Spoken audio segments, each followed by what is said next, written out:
నమస్తే, welcome to వార్తలు వాస్తవాలు. నేను సీతారామరాజు. ముందుగా ఇప్పటివరకు ఉన్న హెడ్లైన్స్ ఒక్కసారి చూద్దాం. తెలంగాణ నీటి హక్కులపై వాస్తవాలు బయట పెడతా, రాష్ట్ర ప్రజలకు నిజాలు తెలియజేస్తామన్న కేసీఆర్.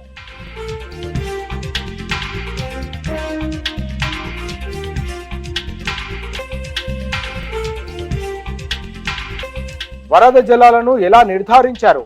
ట్రిబ్యునల్ గుర్తించిందా? బన్నకచెర్ల లింక్ ప్రాజెక్టు ప్రతిపాదనలపై కేంద్ర జల సంఘం సందేహాలు.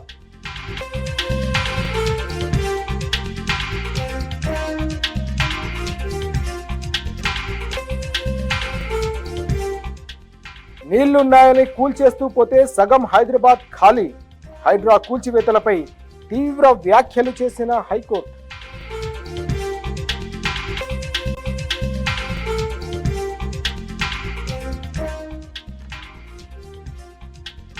నిరుద్యోగ యువతపై కాంగ్రెస్ సర్కారు దమనకాండ. చలో సెక్రటేరియట్ కు వెళ్లకుండా అడ్డుకున్న పోలీసులు.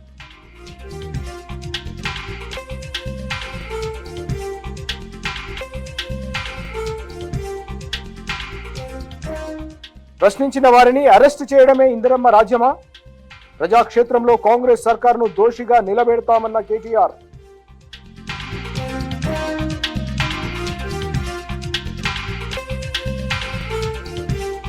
బట్టలిప్పి కొడితే తప్ప ఇందిరమ్మ గొప్పతనం అర్థం కాదు.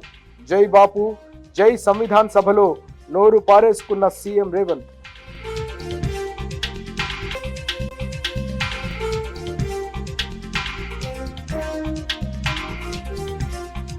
వాయువ్య బంగాళాఖాతంలో కొనసాగుతున్న ఆవర్తన ద్రోణి. 4 రోజుల పాటు వర్షాలు, పలు జిల్లాలకు యెల్లో అలర్ట్.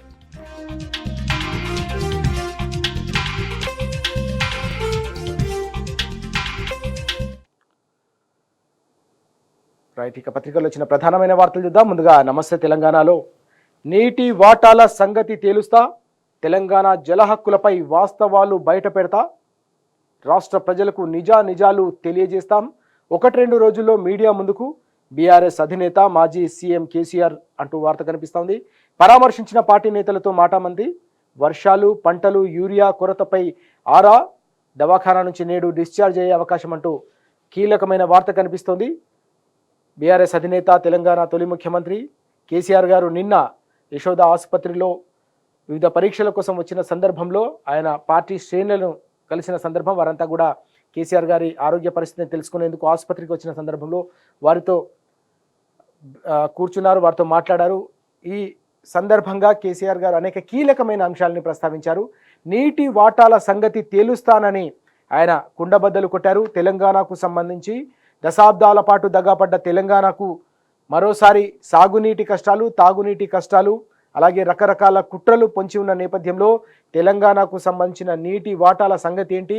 అటు గోదావరిలో కావచ్చు, ఇటు కృష్ణాలో కావచ్చు, మనం పోరాడి సాధించుకున్న తెలంగాణలో నీటి హక్కులపై పూర్తి స్థాయిలో అన్ని వివరాలను కూడా తెలంగాణ ప్రజలకు, అన్నిటికంటే ముఖ్యంగా లక్షలాది మంది తెలంగాణ రైతులకు మరోసారి తెలియజేయాల్సిన బాధ్యత, అవసరం ఏర్పడిన నేపథ్యంలో తప్పకుండా నీటి వాటాల సంగతి తేలుస్తానని నిన్న కేసీఆర్ గారు చేసిన కీలకమైన ప్రకటన కావచ్చు, ఈ సందర్భంగా ఆయన చేసిన వ్యాఖ్యలు ఏవైతే ఉన్నాయో తెలంగాణ వ్యాప్తంగా కూడా పెద్ద ఎత్తున హర్షం వ్యక్తమైన పరిస్థితి కనిపిస్తుంది. తెలంగాణ జల హక్కులపై తప్పకుండా వాస్తవాలు బయట పెడతానని ఆయన మరోసారి కుండబద్దలు కొట్టారు. కాంగ్రెస్ అధికారంలోకి వచ్చిన తర్వాత, గద్దెనెక్కిన తర్వాత ఏ విధంగా తెలంగాణకు సంబంధించిన నీటి హక్కులను పక్క రాష్ట్రాలకు కట్టబెడుతోందో, ఏ విధంగా కాల రాస్తోందో, ఏ విధంగా రైతుల గొంతు కోసే ప్రయత్నం చేస్తుందో వాటిపై తప్పకుండా సమగ్రంగా అన్ని వివరాలను కూడా బయట పెడతానని కేసీఆర్ గారు నిన్న స్పష్టం చేసిన సందర్భం. 1-2 రోజుల్లో మీడియా ముందుకు కూడా రాబోతున్న అంశం కూడా మనకి ఇక్కడ కనిపిస్తూ ఉంది. రాష్ట్ర ప్రజలకు నిజాలు తెలియజేయాల్సిన అవసరం ఉన్న నేపథ్యంలో తప్పకుండా 1-2 రోజుల్లో మీడియా ముందుకు వస్తానని నిన్న కేసీఆర్ గారు పార్టీ శ్రేణులతో మాట్లాడుతూ వెల్లడించిన పరిస్థితి. అనేక మంది పార్టీ నేతలంతా కూడా వచ్చి ఆయన పరామర్శించారు, మాట్లాడారు.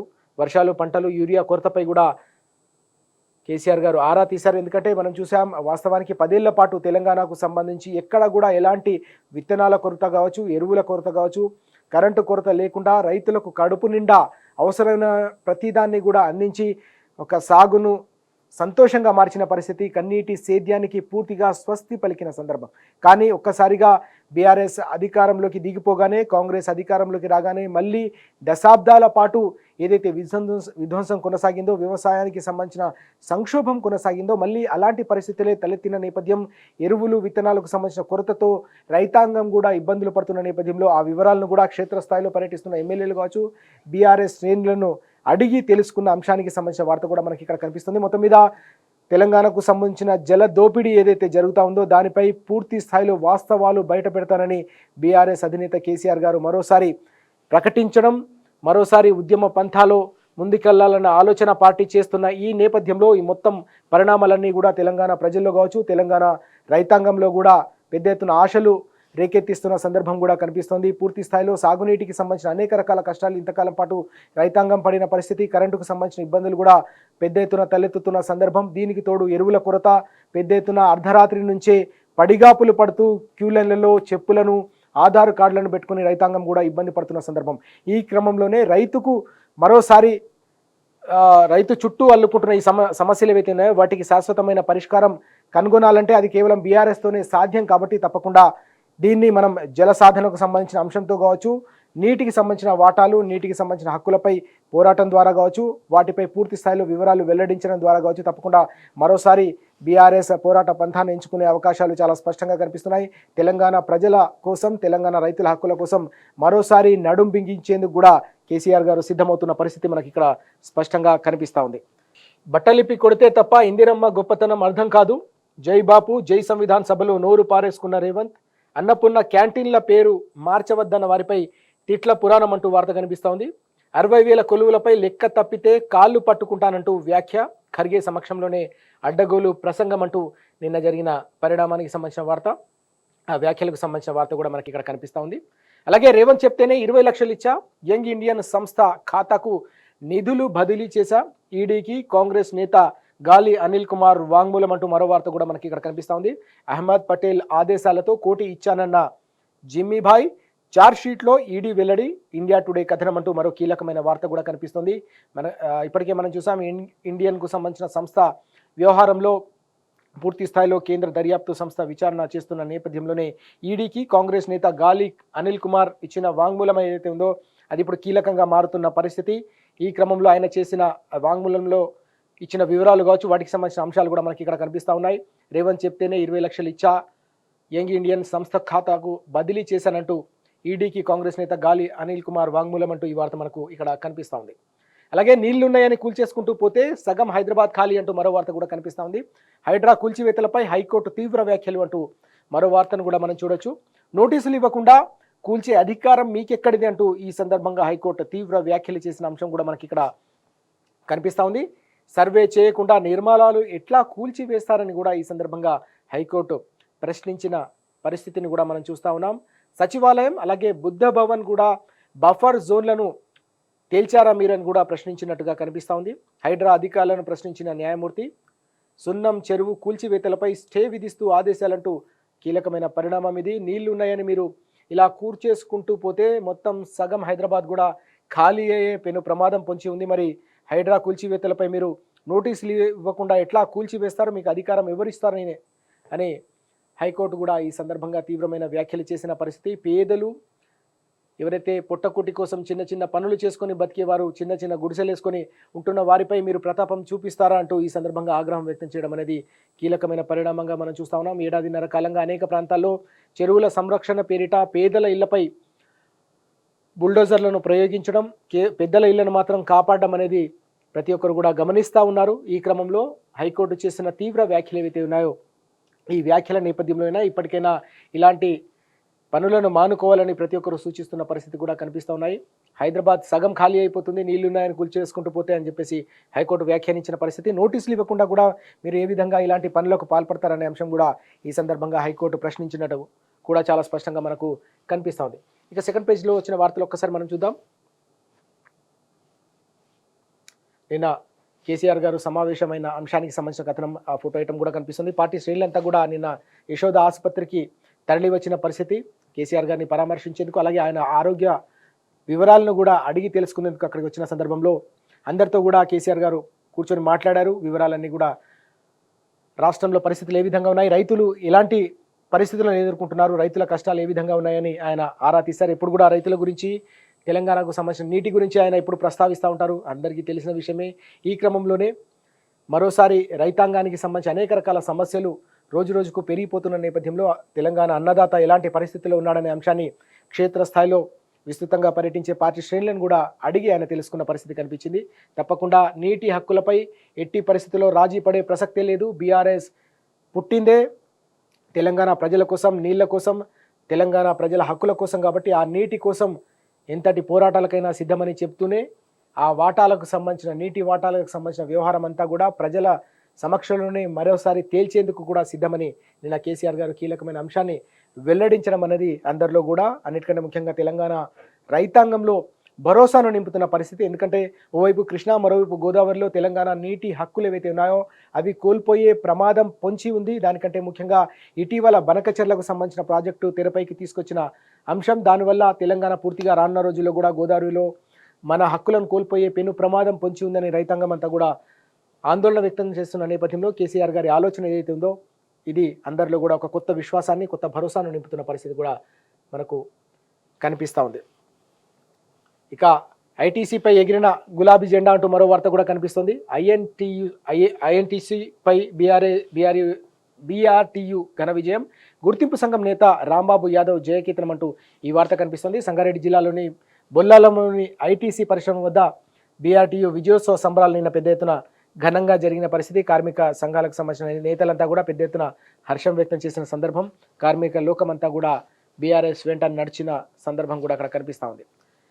అలాగే వరద జలాలను ఎలా తేల్చారంటూ మరో వార్త కూడా మనం చూడొచ్చు. వాటికి ట్రైబ్యునల్ గుర్తింపు ఉన్నదా, అవార్డులో పరిగణలోకి తీసుకోలేదా, ఎగువ రాష్ట్రాల నీటి వినియోగాలు లెక్కలేవి, పోలవరం వద్ద 129 రోజులు వరదన, బనకచర్ల ప్రతిపాదనలపై సిడబ్ల్యూసీ అంటూ మరో వార్త కూడా మనకు కనిపిస్తుంది. ఇటీవలే మనం చూసాం బనకచర్లకు సంబంధించిన వ్యవహారంలో పర్యావరణ అనుమతులు ఇవ్వలేని పరిస్థితి కేంద్రంలో చాలా స్పష్టంగా కనిపించింది. ఇది పూర్తిగా పర్యావరణానికి వ్యతిరేకంగా ఉన్న ప్రాజెక్ట్ కాబట్టి పర్యావరణ అనుమతుల విషయంలో కూడా ఇప్పటికే ఆ వైఖరి స్పష్టమైన నేపథ్యంలో ఇప్పుడు సిడబ్ల్యూసీ కూడా ట్రిబ్యునల్ గుర్తింపు ఉన్నదా అని ప్రశ్నించడం, వరద జలాలను ఎలా తేల్చారని ప్రశ్నించడం, ఎగువ రాష్ట్రాల నీటి వినియోగాల లెక్కలేవని సూటిగా నిలదీయడం అనేది ఒక కీలకమైన మరో అంశంగా, కీలకమైన మరో పరిణామంగా మనం చూడొచ్చు. పోలవరం వద్ద 129 రోజులు వరదన అంటూ సిడబ్ల్యూసీ ప్రశ్నించిన నేపథ్యంలో మొత్తం వ్యవహారం అంతా కూడా మరోసారి మొదటికి వచ్చిన పరిస్థితి. బనకచెర్లకు సంబంధించి ఏవైతే అనుమానాలు కావచ్చు, అభ్యంతరాలు కావచ్చు, ఆందోళన ఏదైతే బీఆర్ఎస్ పార్టీ వ్యక్తం చేస్తుందో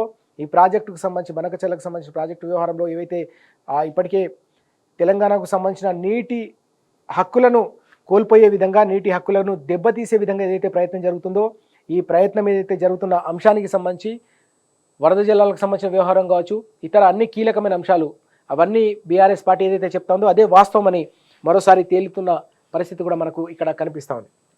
సామాజిక న్యాయానికి సమాధి కట్టిందే కాంగ్రెస్ అంటూ మనకు వార్త ఇక్కడ స్పష్టంగా కనిపిస్తూ ఉంది. బీసీలను 2వ శ్రేణి పౌరులుగా చేసిందే హస్తం పార్టీనే. తెలంగాణ రాష్ట్ర మంత్రివర్గంలో కార్పొరేషన్లు, చైర్మన్లలోనూ ఒకే వర్గానికి అధిక ప్రాధాన్యం.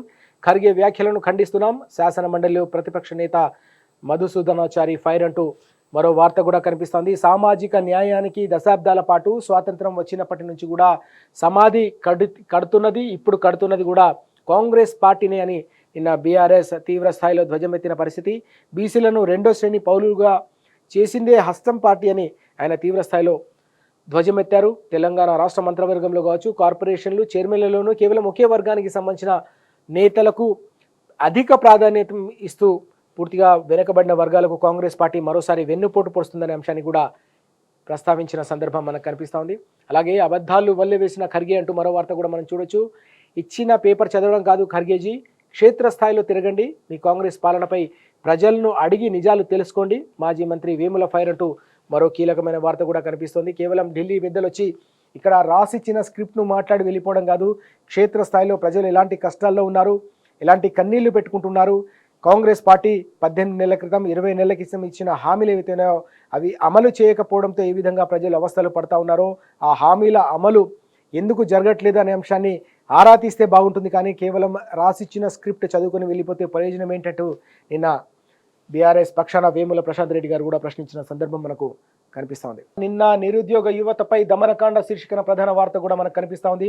చలో సెక్రటేరియట్కు వెళ్లకుండా నిరుద్యోగుల అరెస్ట్, జిల్లాలో బీఆర్ఎస్వి అలాగే బీఆర్ఎస్వై తో పాటుగా పీడీఎస్యు డివైఎఫ్ఐ నేతలను కూడా పెద్ద ఎత్తున అరెస్ట్ చేశారు. ముందస్తు అరెస్టులతో పాటు ఎక్కడికక్కడ హైదరాబాద్కు వాళ్ళు రాకుండా కూడా నిర్బంధించిన పరిస్థితి. పోరు ఆపబోమని ఈ సందర్భంగా నిరుద్యోగులు స్పష్టం చేసిన సందర్భం. సచివాలయం ముట్టడికి యత్నించిన నిరుద్యోగుల జేఏసీ నేతలంతా కూడా పోలీసులు అరెస్ట్ చేస్తున్న వివరాలు.